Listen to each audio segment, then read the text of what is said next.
Olá, família. Que bom estarmos juntos novamente. A minha oração é que Deus continue derramando do seu amor sobre você, sua família e todos aqueles que andam com você. Nós temos motivos de alegria essa semana. No dia 3, aniversaria Marquinhos. E no dia 6, nós nos reuniremos para praticarmos ou participarmos da ceia do Senhor na nossa sede. Então, no próximo domingo, às 17 horas, na nossa sede, a nossa ceia. E para não esquecer, hoje à tarde, nosso culto sempre, às 17 horas. Se você não pode ir, estaremos ao vivo no Facebook. Então, 17 horas hoje, na nossa sede e no Facebook. Estamos caminhando, falando sobre amor, sobre esperança, sobre discipulado, sobre fé. A semana passada, aliás, nas duas últimas semanas, nós falamos sobre discipulado principalmente, né? Então vimos no dia 16 que o amor disciplina e corrige, vimos que disciplina e filiação andam juntas, vimos que a aceitação quanto à disciplina depende da compreensão que temos do amor, vimos que a disciplina trabalha o caráter, sempre caminhando como o amor, o parâmetro da salvação. Na semana passada, nós falando sobre Mateus capítulo 16, nos versos 24 a 27, falando sobre a cruz e a vida no caminho, vimos que a vida no seu processo pode ser biológico, psicológico, também espiritual. Vimos que seguir a Jesus é uma escolha pessoal, mas se você decide seguir ao Senhor, tem de ser do jeito dele. Nós vamos dar continuidade hoje, falando sobre o cálculo da renúncia. Na realidade, o texto está no Evangelho de Lucas, capítulo 14, nos versos 25 a 33. Lucas 14, 25 a 33. No entanto, agora pela manhã, eu falarei apenas sobre o versículo 33. À noite, nós exploraremos o restante do texto.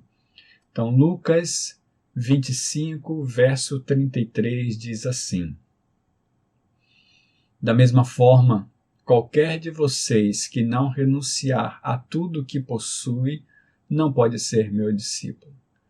Nós estamos dando continuidade, né, no que nós vimos na semana passada, em Mateus capítulo 16, nos versos 24 a 27.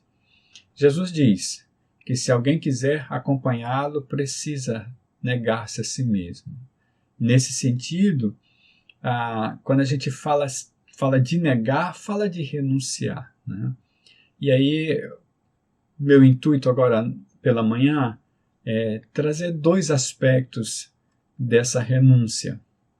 Então veja, a minha intenção é que nós entendamos como é que funciona o texto, tá? Então, quando a gente fala sobre renúncia, a gente precisa calcular acerca dessa renúncia. Porque quando eu entendo claramente que preciso abrir mão da minha vida para ganhar a vida eterna, eu estou falando de renúncia. Então, temos dois aspectos nisso. Primeiro, a razão ou reflexão. Quando eu falo sobre razão ou reflexão, eu lembro do apóstolo Paulo em Romanos capítulo 12, no verso 1. Romanos 12, 1 diz assim: Portanto, irmãos, rogo-lhes pelas misericórdias de Deus que se ofereçam em sacrifício vivo, santo e agradável a Deus.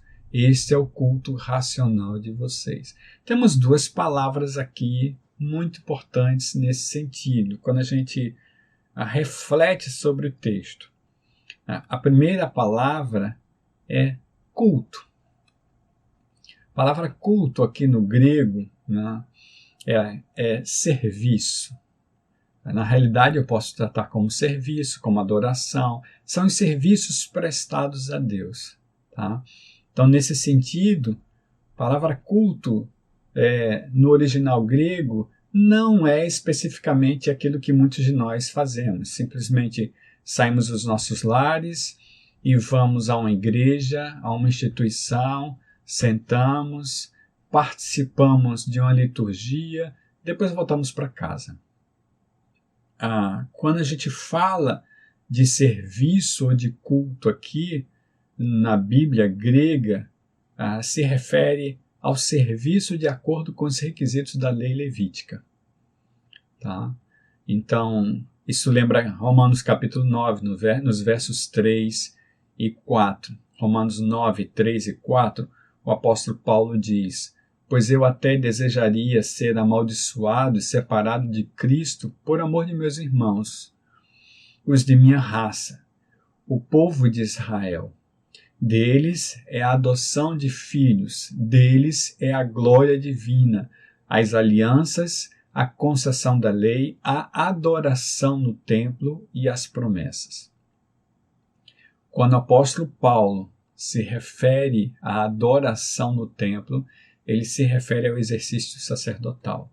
Exatamente essa fala, né, essa palavra adoração aí é a mesma palavra no grego usada em Romanos capítulo 12, no verso 1. Paulo está falando do sacerdócio, do trabalho do povo hebreu, do povo judeu para Deus. Da mesma forma, o escritor de Hebreus, capítulo 9, no verso 1, Hebreus 9, 1, diz assim: ora, a primeira aliança tinha regras para a adoração e também um tabernáculo terreno. Da mesma forma, veja, fala do serviço no tabernáculo, serviço no templo, serviço no tabernáculo. Então, eles não estão falando especificamente de uma liturgia. Eles estão falando de um serviço para Deus. O que o apóstolo Paulo está falando em Romanos capítulo 12, no verso 1, é que todos nós precisamos trabalhar para Deus. E o culto para Deus é exatamente o serviço. Veja que o apóstolo Paulo, em Romanos capítulo 12, no verso 1, não fala para a liderança, ele está falando para a igreja. Então, nesse sentido, Hebreus capítulo 9, no verso 6, diz assim: estando tudo assim preparado, os sacerdotes entravam regularmente no lugar santo do tabernáculo para exercer o seu ministério. Veja que interessante, a palavra ministério aí, né, é a mesma palavra usada em Romanos capítulo 12, no verso 1. No grego, serviço. Quando a gente pensa nisso, aliás, eu vou falar por mim. Quando eu penso nisso, eu penso no apóstolo Pedro, falando na sua primeira carta, capítulo 2, nos versos 9 e 10. 1 Pedro 2, 9 e 10. O apóstolo Pedro está falando para a igreja. Ele diz assim: vocês, porém, são geração eleita, sacerdócio real, nação santa, povo exclusivo de Deus, para anunciar as grandezas daquele que os chamou das trevas para a sua maravilhosa luz. Antes vocês nem sequer eram povo, mas agora são povo de Deus. Não haviam recebido misericórdia, mas agora o receberam. Então ele está falando, né, que nós somos sacerdotes. E eu não sou sacerdote porque eu sou pastor. Eu sou sacerdote porque eu faço parte do corpo de Cristo. Você é sacerdote do Senhor porque faz parte do corpo de Cristo. Você é sacerdotisa do Senhor porque faz parte do corpo de Cristo. Nesse sentido, todos nós temos o sumo sacerdote que é Jesus Cristo e todos nós somos sacerdotes para servirmos ao Senhor. Quando a gente olha 1 Coríntios capítulo 12, a gente começa a perceber mais ou menos como é que funciona isso aí, né? Mas muitos de nós não entendemos o texto. Eu estou falando claramente para que todos nós entendamos como funciona o corpo de Cristo, né? E veja, quando se fala em serviço, veja o que Jesus diz em João capítulo 16, nos versos 1 e 2. Ele está falando para os discípulos. João 16, 1 e 2, ele diz assim: lhes dito, ou tenho-lhes dito tudo isso, para que vocês não venham a tropeçar. Vocês serão expulsos das sinagogas. De fato, virá o tempo quando quem os matar pensará que está prestando culto a Deus. Essa palavra, culto, é no sentido de serviço.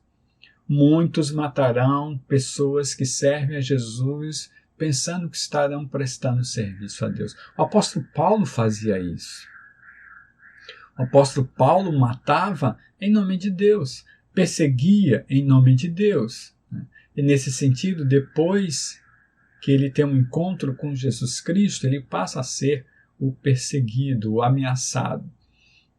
Mas a gente está falando de serviço. Quando o apóstolo Paulo fala que precisamos apresentar o nosso corpo como sacrifício vivo, santo, agradável a Deus, como serviço, como culto, ele está falando que precisamos abrir mão de nós mesmos e nos expormos para trabalharmos para o Senhor. Ele não está falando de ir ao templo ou a uma instituição, a uma igreja, uma vez ou 2 ou 3 vezes por semana, sentar num banco ou numa cadeira, cantar, bater palma, dançar e depois ir para casa. Ele está falando de alguém que realmente entrega a sua vida a Deus em prol dos mais necessitados. Temos uma outra palavra aqui. A primeira palavra é o culto, que é o serviço. A segunda palavra é racional. O culto é racional. A palavra racional aqui no grego é razoável, racional, tá? Nesse sentido, essa palavra ela vem de razão mesmo. Aliás, a palavra lógica no nosso português vem dessa palavra, do grego. Então, o culto, o serviço, é racional, é razoável. Veja, quando a gente está falando de racional, a gente fala de propriamente lógico, porque divinamente é razoável. O que é lógico para Deus, a gente está falando exatamente do que é lógico para Deus. É a lógica operacionada pelo raciocínio divino. Entenderam isso?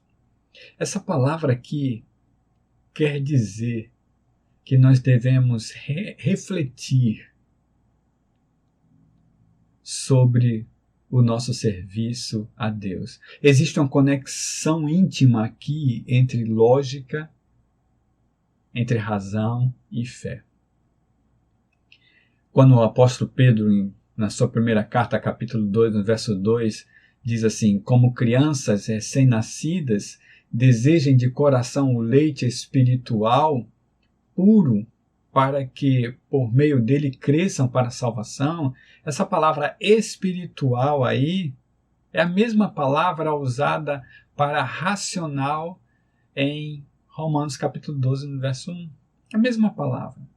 Na realidade, o apóstolo Pedro está dizendo assim: como crianças recém-nascidas, desejem de coração o leite puro, divinamente razoável, para que por meio dele cresçam para a salvação.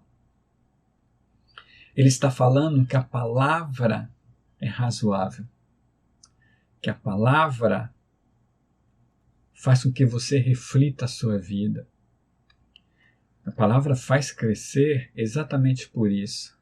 Mas se você não reflete na palavra, se você não se confronta na palavra, que é exatamente o que o apóstolo, aliás, o que o escritor de Hebreus diz, a palavra é quem confronta, quem reflete, quem discerne. Você não pode crescer, você não cresce. Você pode até decorar versículos, mas se isso não for refletido de forma que você possa ser transformado, não há uma reflexão, não há um crescimento. Então são 2 palavras muito importantes aqui, quando a gente entende que um dos aspectos da renúncia é a razão ou a reflexão. A palavra culto e a palavra racional.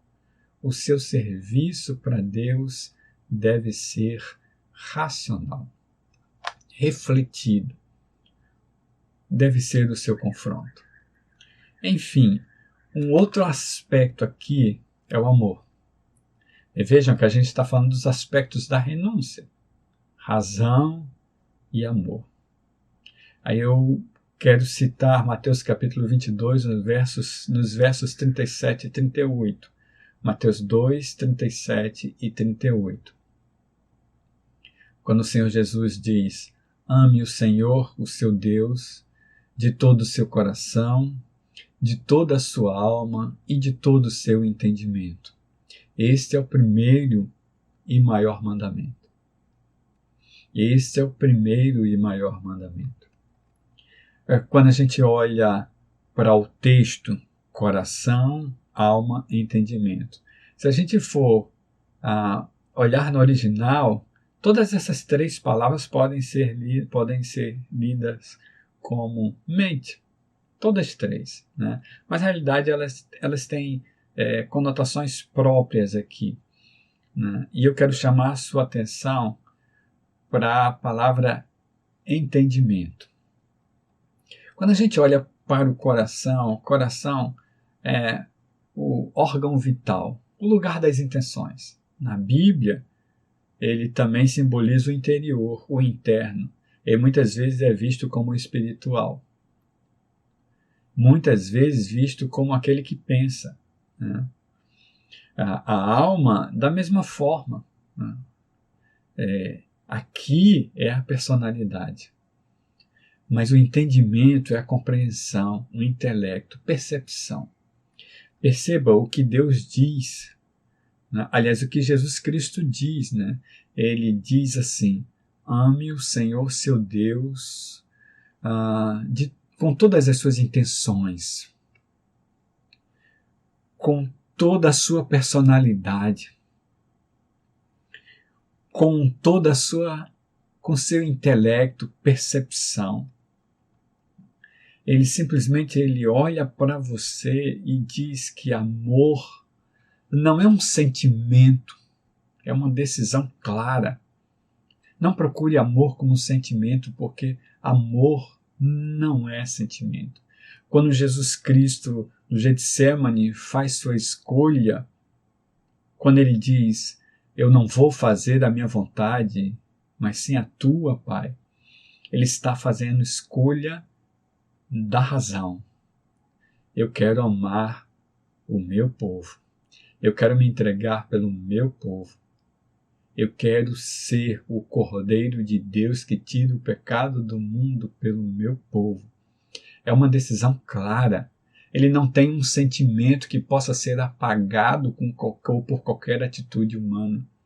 É uma decisão própria dele. E aqui Jesus Cristo está dizendo exatamente isso para nós. Quando ele diz que a gente deve amar, né? Ele diz: decidam amar de todo o coração, de toda a alma, de toda a percepção, com todo entendimento.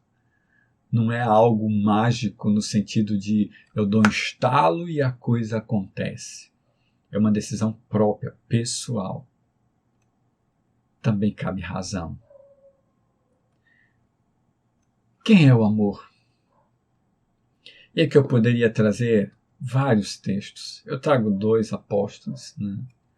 Primeiro, 1 João capítulo 4, nos versos 7 a 10, 1 João 4, 7 a 10, o apóstolo João diz: amados, amemos uns aos outros, pois o amor procede de Deus. Veja, eu não amo, meu amor procede de Deus. Eu não fabrico amor. Eu não produzo amor. Eu não consigo produzir amor. O amor procede de Deus. Aquele que ama é nascido de Deus e conhece a Deus. Veja, se eu amo é porque eu nasci de Deus. Eu não estou falando de religião. Eu não estou falando, somente os crentes amam, somente os evangélicos amam. Não foi isso que eu disse.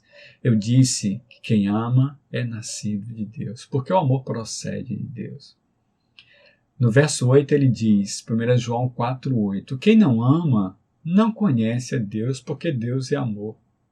Eu posso participar da religião que quiser, mas se eu não consigo amar, não conheço a Deus. Eu posso professar a Deus.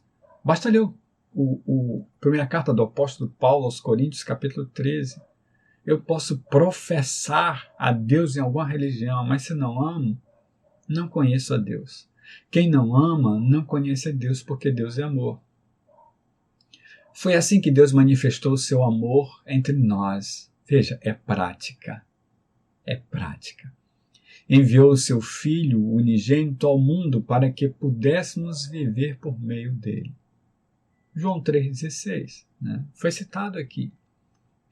Nisto consiste o amor, diz o apóstolo João. Não em que nós tenhamos amado a Deus, mas em que Ele nos amou e enviou o seu Filho como propiciação, derramamento do seu sangue pelos nossos pecados. O apóstolo Pedro, na sua primeira, o apóstolo João, continuando, na sua primeira carta, capítulo 4, nos versos 12 a 17, 1 João 4, 12 a 17, ele diz assim, ninguém jamais viu a Deus. Se amarmos uns aos outros, Deus permanece em nós. Perceba, Deus é amor, Deus produz o amor em nós, e se nós amamos é porque Deus permanece em nós. Aqui é uma consequência de Deus estar em nós. Eu não consigo amar se Deus não estiver em mim. Eu amo porque Deus está em mim. É isso que o texto está dizendo. Verso 13, sabemos que permanecemos nele e ele em nós, porque ele nos deu do seu Espírito. Ou seja, o Espírito de Deus que está em mim me leva a amar. Verso 14, e vimos e testemunhamos que o Pai enviou o seu Filho para ser o Salvador do mundo. Se alguém confessa publicamente que Jesus é o Filho de Deus, Deus permanece nele e ele em Deus. Aqui quando eu falo de confessar, ou quando o texto fala de confessar publicamente, não quer dizer que eu levantei a mão, fui lá para frente, agora eu tenho um Deus e o mundo vai ver Deus em mim. Não. Confessar publicamente aqui é viver a palavra. É por isso que Jesus Cristo diz que precisa abrir mão de sua vida para ter a vida eterna. Vimos isso a semana passada. Confessar publicamente aqui é viver o amor de tal forma que, de repente, custe até a sua vida por isso. Confessar publicamente não é apenas falar, é viver isso. Veja, se eu digo que tenho Jesus, mas não vivo Jesus, eu não confessei publicamente. Confessar publicamente é viver a prática de vida de Jesus Cristo em mim, doa como doer, custe o que custar. E essa mensagem é muito importante num momento como esse, numa semana como a que nós estamos terminando, iniciando outra, por causa de alguns eventos que aconteceram que muitos estão questionando. Muitos estão questionando. Muitos perguntam. O fato é que assim que o texto diz, se alguém confessa publicamente que Jesus é o Filho de Deus, Deus permanece nele e ele em Deus. Assim conhecemos, olha só, assim conhecemos o amor que Deus tem por nós e confiamos nesse amor. Deus é amor. Novamente ele fala. Todo aquele que permanece no amor, permanece em Deus. Porque Deus é amor, né? E o apóstolo João diz, e Deus nele. Veja, todo mundo que permanece no amor, Deus permanece nele. Se você permanece no amor, Deus permanece em você. Na realidade, você só consegue permanecer no amor ou no amor se Deus permanecer em você. Verso 17. Dessa forma, o amor está aperfeiçoado entre nós, para que no dia do juízo tenhamos confiança. A palavra confiança aí, porque nesse mundo somos como Ele. Vou repetir, irmãos. Nesse mundo somos como Ele. O apóstolo Paulo diz em Romanos capítulo 8, se é que você tem o Espírito. Porque se você tem o Espírito, no mundo você é como Ele. O amor não é um sentimento qualquer. É algo que você decide. Você precisa de Deus para isso. Então, na realidade, quando a gente fala sobre renúncia, né, é continuação da semana passada, a gente está falando exatamente que temos dois aspectos nisso. O primeiro é a razão. A fé não é cega. Não é cega. Ela também não é aproveitadora. A fé é a reflexão que coloca a palavra diante de você e te confronta de tal forma que você sai reestruturada pela própria palavra de Deus. Razão. O serviço é racional. O serviço é o que você faz para Deus. Ele é racional. E esse serviço é feito por amor. É realizado por amor. Se não for por amor, não é serviço. Você pode ser a maior estrela que você possa imaginar, você pode ser famoso, ter dinheiro, ter nome. Você pode ter cargos onde todos lhe conheçam, mas se não for por amor, não é culto. É isso que o texto está dizendo. Entendamos que precisamos do amor e da razão para entendermos renúncia. É por isso que muitos não entendem e não querem renunciar. Muitos não entendem. Eu quero concluir, porque na realidade, logo mais à noite ou à tarde, né, tarde e noite, nós vamos ler o restante do texto. Né, Lucas 14, nos versos 25 a 33. Eu trouxe a introdução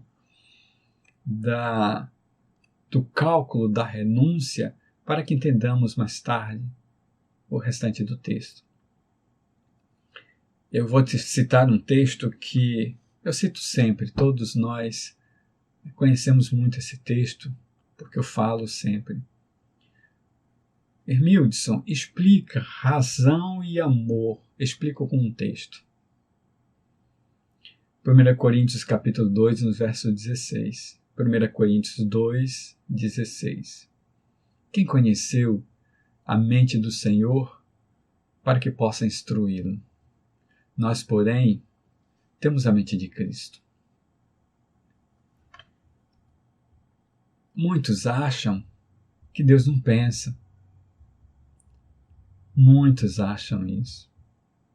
Muitos acham que Deus não age pela razão. Ele tem a razão dele. E ele ama.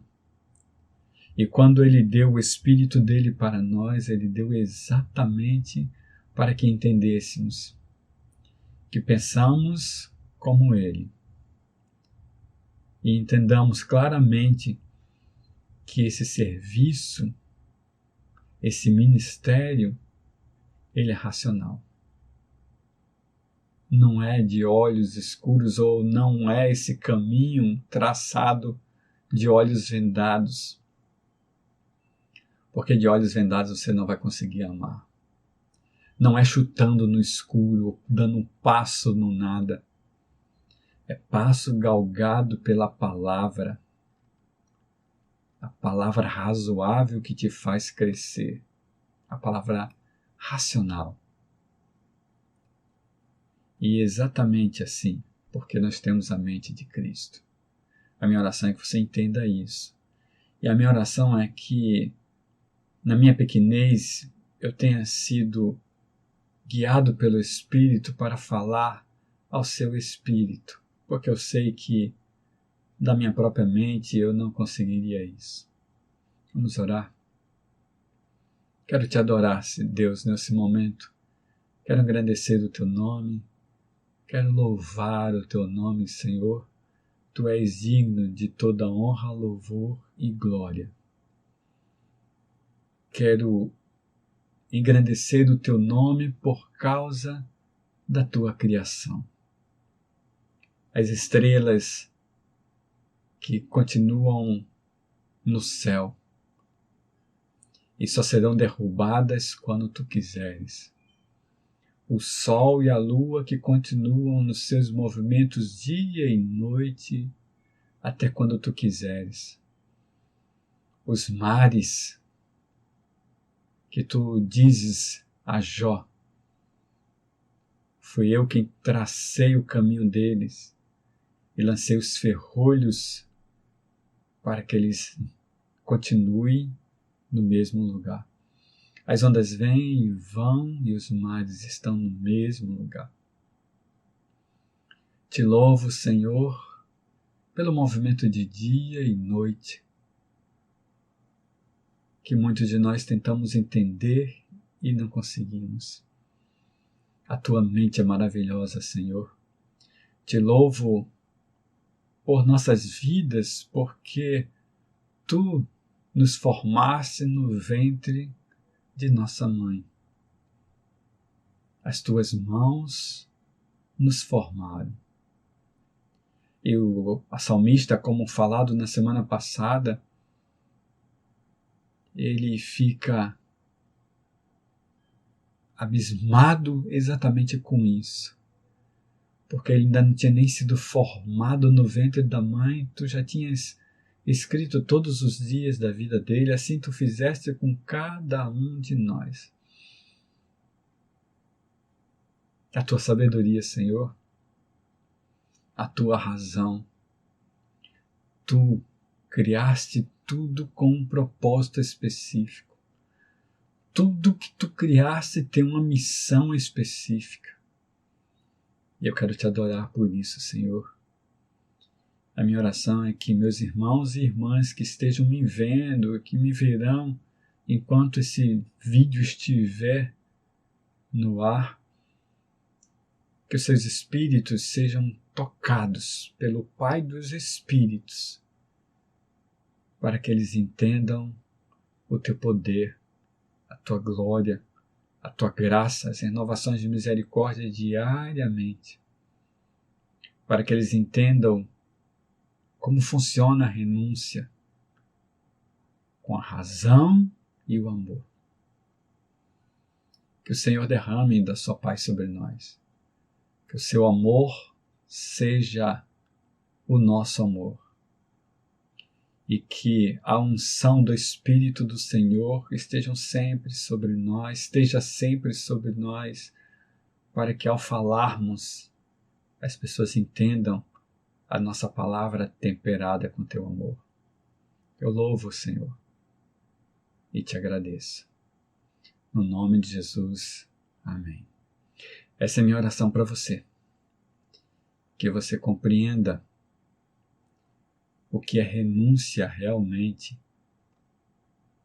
nos lábios de Jesus Cristo. E que você entenda que somente quem tem o Espírito é que consegue entender assim. Dois aspectos: razão e amor, conforme dito. Deus te abençoe e te guarde, sempre fazendo resplandecer o rosto dele sobre ti.